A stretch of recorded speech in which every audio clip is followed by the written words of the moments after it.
So yesterday we did simplifying square roots, and we did this notes page here, and I'm going to put this notes page completely filled out on Schoology as well so that you have it for your reference, but we didn't go over 11 and 12 because they are different. If you notice, there's a number outside.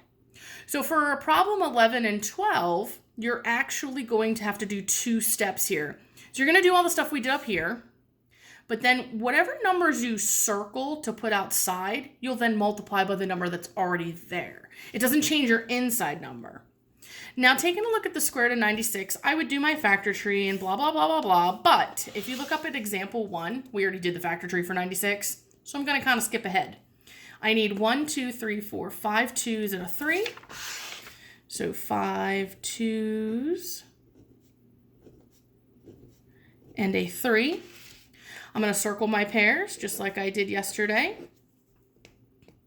1 from each pair gets multiplied. 2 times 2 is 4. So this is 4 square root of 6 because 2 times 3 is 6. The leftovers that I didn't circle go back inside the radical.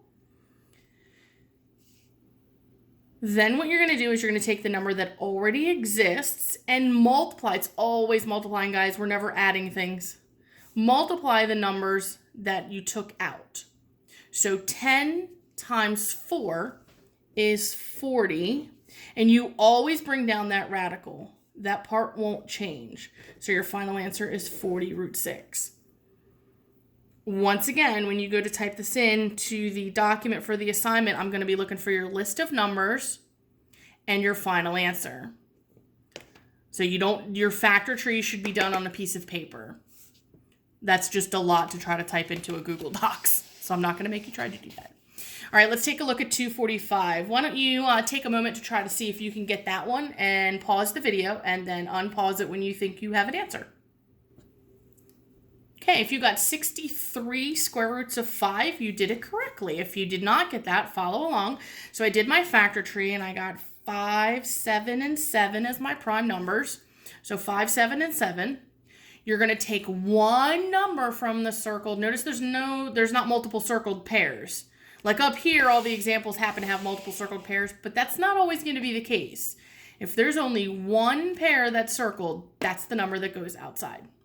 And then whatever's left over goes inside. If there's multiple leftovers, you multiply them. If there's not, you don't. The number that's already on the outside, that 9, gets multiplied by the new number that I wanted to take out, which is 7. And 7 times 9 is 63. And the radical just gets brought along. So now you're ready to go try the new assignment. Let me know if you have any questions or need me to check any work.